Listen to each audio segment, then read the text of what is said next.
The silence in the room was a physical presence, thick and heavy. Leo stared at the blinking cursor on the blank document, the weight of the deadline a cold stone in his stomach. For the first time in 2 years, he was stuck. It wasn't always this way. Leo used to be a thought architect, a fancy title his marketing agency coined for a copywriter who could spin brand stories out of thin air. Leo could always be relied on for finding the hidden connections between a product and the human heart.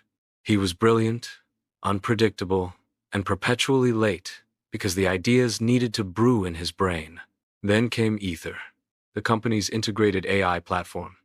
It wasn't just ChatGPT. It was their everything researcher, first draft writer, brainstorm partner. At first, it was a miracle. A client needed a campaign for a new line of eco-friendly yoga wear. Leo would type a prompt. Give me 5 campaign angles for sustainable athletic apparel targeting urban professionals, with a tone that is aspirational but authentic.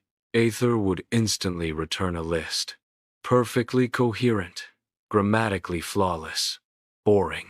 But the clients loved it. It was fast, it was cheap, and it sounded professional. Leo's role shifted from architect to editor. He became a prompt engineer, a human validator. He felt elevated. He'd tweak the prompts, add a make it more playful, or inject a sense of urgency, and Ether would comply. His workload tripled, his deadlines shrunk, and his boss beamed at the soaring productivity metrics. He stopped reading books because Ether could summarize them and efficiently provided neatly cited bullet points. He stopped having meandering, idea-sparking lunches with colleagues because everyone was too busy managing their own AI counterparts. The friction was gone. His work was gradually becoming mechanical, almost monotonous. Leo didn't feel any friction of struggle in his brain. Without being conscious about it, there was no spark of creativity anymore. Now Leo has a new challenge, an advertising campaign for a new artisanal coffee roaster. The client wanted a story, a real one, about the journey from bean to cup, a farmer under the sun, coffee roasting. Leo wasted no time in writing intuitive prompts to instruct Ether to get to work. Ether, which produced a competent, soulless piece about high-altitude beans and precision roasting in no time. Leo cracked his knuckles, reading in satisfaction. To his dismay, the client rejected it. It doesn't feel human, they'd said. His boss told him off. The irony was a bitter pill Leo found hard to swallow. Leo could recall facts Ether had given him. Colombian coffee is often grown on steep slopes. But he couldn't feel the steep slope. He couldn't smell the damp earth. Frustrated, he opened a new tab. Ether. He typed, his fingers feeling clumsy and foreign. Write a paragraph describing the life of a coffee farmer in Colombia with emotional resonance. Leo was struggling to visualize steep slopes of coffee plants on a Colombian terrain of scenic landscape, with a farmer laboring in a distance under the scorching sun. The response was immediate. It used words like passion, tireless dedication, and deep connection to the land. It was a caricature, but it was a hollow article devoid of emotions, written by something that had never felt tired, never felt passion, never touched land. This was it. Leo felt lost, desperate, even stupid. He was struggling to find the sparks of brilliance which earned him the accolade of thought architect. He had outsourced his curiosity, his wonder, his struggle, the very things that made his writing human. Now he was struggling to reclaim his humanity, but he found no words from his empty soul. With a surge of defiance, Leo shut down his laptop. He grabbed his jacket and walked out of his room.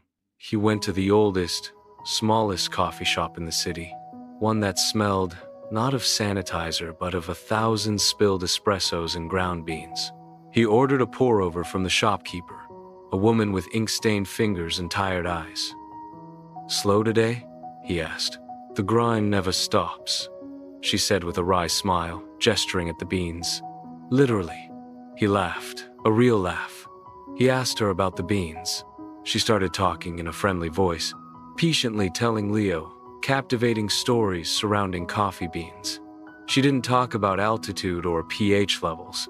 She talked about the rainy season that almost ruined this batch, and the stubborn farmer who refused to sell to the big corporations. She talked about the taste of hope and a little bit of desperation in every cup. Leo listened. He didn't take notes. He didn't prompt her. He just absorbed the story, with all its imperfections and tangents. He went back to the office, but he didn't open Aether. He opened his document and began to type. The words came slowly at first, like a rusty pump. They were clumsy. They fought him. He backspaced. He cursed. He stared at the ceiling. It was a struggle. It was inefficient. Eventually, it was glorious. He scribbled thoughts about the stubborn farmer and the tired woman in the coffee shop, planning his flow of scripts about the struggle in the soil and the struggle behind the counter. He wrote out different adjectives for the taste of perseverance, which is more complex than any tasting note Aether could ever generate. He missed his deadline by an hour. He sent the copy with an apology. The client's response came 10 minutes later. Leo, this is it. This is real. I felt something. Thank you. Leo leaned back in his chair, exhausted and exhilarated. He felt relieved, awakened and eager to leave his stuffy office and walk out to the streets where he can feel the lively ambience of the bustling city, where he won't feel the presence of Aether. More than ever, he felt joy again in making conversations with his colleagues, friends, and family, when he could feel empathized, motivated, and inspired. Leo is certainly not alone in falling victim to AI's temptations. According to a Forbes report, is ChatGPT making us stupid? The findings of a MIT research revealed a strong negative correlation between frequent AI use and critical thinking performance. The author of the report proposed 4 ideas for using AI chatbots while keeping your mind sharp. First, do your own thinking first. Before consulting a chatbot, wrestle with the problem yourself.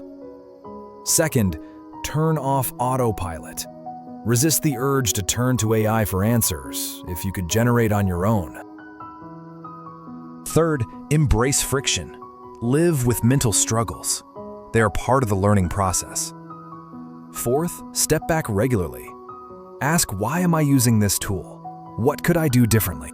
The danger isn't that ChatGPT will replace us, but it can make us stupid if we let it replace our thinking instead of enriching it.